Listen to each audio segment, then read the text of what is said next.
Sir আমার প্রথম প্রশ্ন হচ্ছে যে দিল্লিতে আমরা যেটা দেখলাম সেটা হচ্ছে আপ একেবারে উড়ে গেল, কংগ্রেস জিরো, বিজেপি এতটা মানে ঊর্ধ্বমুখী হলো, এটা কেন, মানে কি কারণে হলো? দেখুন, আপ আম আদমি পার্টি আন্না হাজারে কারাপশনের ওপর লড়াই দেখিয়ে সরকার এসেছে। তারা সমাজ জনগণ দেখিয়েছেন যে তারা দুর্নীতি মুক্ত সরকার করতে চায়, তারা অ্যান্টি কারাপশন লড়াই করছে, সেই দিকে তারা দুর্নীতি ক্ষমতায় এসেছে এবং তারা আগামী দিন ভারতবর্ষ জয়ের স্বপ্ন দেখেছে। এবং আমরা বিগত লোকসভাও দেখেছি তারা বড় একটা দল তৈরি করে রেখেছিলেন ইন্ডিয়া। এই ইন্ডিয়া নামটাও ইউজটাও ইলিগাল ছিল, তো সেটা বিতর্কিত বিষয় ছিল। তো তারা ব্রেকিং ইন্ডিয়া তৈরি করেছিল, মেকিং ইন্ডিয়া। তো তার ফল মানুষ বুঝতে পেরেছে এবং তার ফল তারা এই ইলেকশনে পেয়েছে। আমাদের বিজেপি সরকার দীর্ঘদিনের সাংগঠনিকভাবে সক্রিয় থেকে তারা ধৈর্যের সাথে থেকে তারা আজ ক্ষমতায় এসেছে। তো মানুষ, সাধারণ মানুষ বুঝতে পেরেছে তাকে ভোট দিলে স্বচ্ছ ভাবমূর্তি, স্বচ্ছ সরকার গঠন হবে।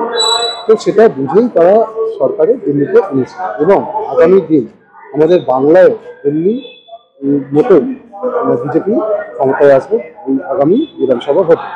কারণ সাধারণ মানুষ বুঝতে পারছে যে আমরা কাল থেকে তুলে নিয়েছি যে সিপিএম এর বিরুদ্ধে আন্দোলন তো এসছে, 2 লক্ষ কোটি টাকার দেনা আমাদের মাথায় চেপে আছে, সেখানে আর 3টে টার্মস যেতে না যেতে আজ 7 লক্ষ কোটি টাকার দেনা সাধারণ মানুষের মাথায় চেপে আছে। এবং লোকের চোখের সামনে চলে এসেছে যবে থেকে ক্ষমতা এসছে একটার পর একটা দুর্নীতি, সারদা, নারদা, বালি, কয়লা, গরু, আপনার বাড়ির দুর্নীতি, প্রধানমন্ত্রী আবাস যোজনার দুর্নীতি, শিক্ষা, স্বাস্থ্য, এখানে কোনো জায়গা নেই যে কারাপশন হচ্ছে। সব জায়গায় লেগে রয়েছে, পঞ্চায়েত থেকে পৌরসভা, সব জায়গায় একটার পর একটা দুর্নীতির খবর দেখা যাচ্ছে। এই ইলিগাল কনস্ট্রাকশন, একটার পর একটা বাড়ি ভেঙে পড়ছে। আমি এটাও দেখছি যে পৌরসভার জমি দেখিয়ে পঞ্চায়েতে বাড়ির প্ল্যান পাস হচ্ছে। আমরা এই নিয়ে হাইকোর্টে মামলাও করছি, তারপরেও পঞ্চায়েত প্রধানের কোনো গুরুত্ব নেই। তো এই যে দুর্নীতি একটার পর একটা পাহাড় জমছে, এটা সাধারণ মানুষ কিন্তু বুঝতে পারছে। এর এফেক্ট আগামী বিধানসভায় 2026-এ পড়বে এবং দিল্লির মতো ফলাফল আমাদের বাংলাতেও হবে। আজ বাংলায় দুর্নীতিমুক্ত সরকার করতে গেলে বিজেপিকেই আনতে হবে। কিন্তু আমরা বাংলার ক্ষেত্রে যেটা দেখছি, আপনি যেহেতু সারদা নারদা তুললেন, কোনো মামলারই কিন্তু শেষ পর্যন্ত আমরা দেখতে পেলাম না মাথাকে বা তাকে ডেকে জিজ্ঞাসাবাদ করা, এই ধরনের কিন্তু জিনিসগুলো আমরা দেখতে পেলাম না। তাহলে কি কোথাও একটা ল্যাক আছে? দেখুন, হতে পারে মানুষ কাজ করতে গেলে ভুল হয়, বা এই যে সিচুয়েশন তৈরি হচ্ছে হোয়াটসঅ্যাপ সেট আপের ব্যাপার থাকতে পারে, সেটা আমার পক্ষে বলা সম্ভব নয়। আমরা ফল পাইনি, তাই এই মুহূর্তে আমরা আশাবাদী থাকা ছাড়া আর কিছু। না, অভয়ার যে ইয়েটা দেখলাম আমরা, তাতে একেবারে শিয়ালদা কোর্টের বিচারপতির কাছে একদম রিটেন মানে দিচ্ছে সিবিআই তরফ থেকে যে আমরা কোনো তদন্ত করিনি, তদন্ত যেটুকু করেছে মানে কলকাতা পুলিশ যেটা দিয়েছে রিপোর্ট, তার উপরে ভিত্তি করে মানে রিপোর্ট তৈরি করা হয়েছে। এটা কি ঠিক ছিল? দেখুন, এটা একটা বড় ষড়যন্ত্র। আপনি দেখুন, ঘটনাটা ঘটলো একদম হসপিটালের ভেতরে এবং সিবিআই চার্জ নেওয়ার আগে, সিবিআই তো 5 দিন পরে চার্জ, তারপর সাথে সাথে দেখুন 150-200 লোক ঢুকে গেল, ভাঙচুর স্টার্ট করে দিল। তারপরে বাথরুম করার নাম করে ভাঙচুর শুরু করে দিল সরকারিভাবে। এগুলোর উদ্দেশ্য যদি এভিডেন্স ট্যাম্পার হয়, তো এটাও তো বড় একটা অপরাধ।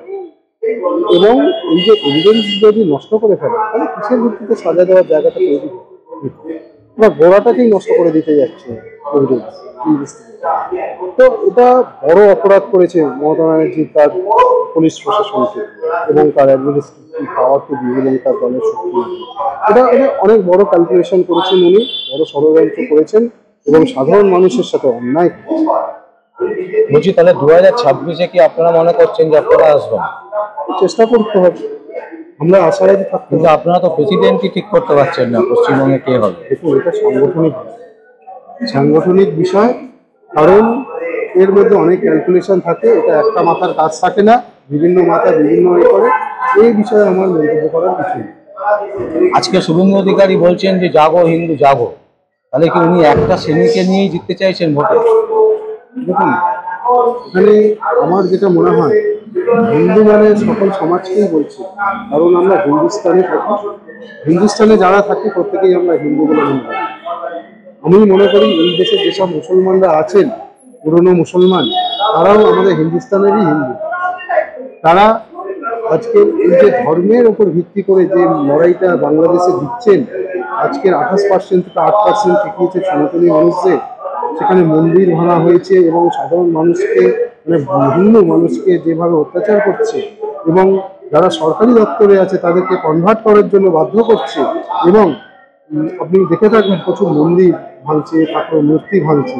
দেখুন, আজকের পশ্চিমবঙ্গ কিন্তু আগামী দিনে বাংলাদেশ হতে চলেছে। তো সেই জায়গাটা রোখা দরকার। এই যে ধর্মের ভিত্তিতে এই যে জায়গাটা তৈরি করছে, আমার মনে হচ্ছে পশ্চিমবাংলাতেও সেই রকম পরিস্থিতি যাতে না হয়। আমাদের পশ্চিমবাংলায় কিন্তু সকল ধর্মকে নিয়েই চলার আবহাওয়া রয়েছে, কিন্তু কিন্তু প্ল্যানফুলি যে দিকে এগিয়ে চলছে জায়গা দখলে এবং ওই দেশ থেকে এই দেশে ঢুকিয়ে ভোট ব্যাংক বাড়ানোর চেষ্টা চলছে, সেটা বন্ধ হওয়া দরকার। স্বচ্ছ ভাবমূর্তিতে সরকার গঠন করা দরকার আছে। আমার শেষ প্রশ্ন, আপনারা কি মনে করছেন যে মুসলিম ভোট সুইং করলে বিজেপি আসবে, যেরকম দিল্লিতে হয়েছে? দেখুন, মুসলিম ভোট আমরা চাইবো তারাও আমাদের সমর্থক করবে, কিন্তু হিন্দু পার্সেন্টেজও কম নেই।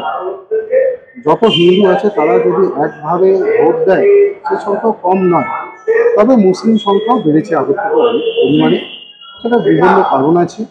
তার জন্য যা যা মানে ভাবনা করণীয় সাংগঠনিকের লোকেরা ভাববেন, বা দেশের আইন শৃঙ্খলার মাধ্যমে যা করার সেটা করবেন।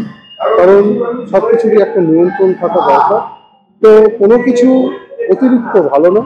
তো সেই দিক থেকে লক্ষ্য করে দেখুন, মুসলিমদের সমর্থনও আমরা চাই।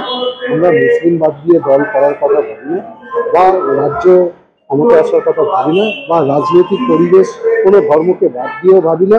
কিন্তু ধর্মের নাম করে হিংসা ছড়ানোটাও আমরা মেনে নিতে পারি না। আজকে দেখুন, সরকারি যেসব সম্পত্তি রয়েছে তার বেশিটা ভাঙার সাহস কে দেয়? এটা একটু আপনারা ক্যালকুলেশন করলে, স্ট্র্যাটেজি যদি লক্ষ্য করে, তাহলে আপনাদের অঙ্ক মেলাতে কোনো অসুবিধা হবে না। তো সমাজকে রক্ষা করতে, সরকারি সম্পত্তি রক্ষা করতে এবং সাধারণ মানুষের সমতা অধিকার বজায় রাখতে আমার মনে হয় যে আমাদের সেকুলার নীতি মেনটেন করে ক্ষমতা আছে। স্যার, আমার শেষ প্রশ্ন, 2026-এ যদি শুভেন্দু অধিকারীকে মুখ্যমন্ত্রী মুখ করা হয়, আপনি কি থাকবেন তার সাথে? দেখুন, এই বিষয়ে আমার কোনো মন্তব্য নেই। আমি শুধু এটুকুই জানি, স্বচ্ছ ভাবমূর্তি নিয়ে কাজ যদি কেউ করে আমি তার সাথে আছি। আমি কোনো ব্যক্তি দেখছি না। কিন্তু শুভেন্দু অধিকারী তো নারদার একটা নেমে আছে। দেখুন, সেটা যেটা রয়েছে সেটা ইনভেস্টিগেশন পার্ট, সেটা বিচার্য পার্ট, সেটা আদালত বিচার করবেন। এ বিষয়ে আমার কাছে অথেন্টিক কোনো তথ্য নেই। আমি সেই বিষয়ে বেশি কিছু বলতে পারি না। অসংখ্য অসংখ্য ধন্যবাদ।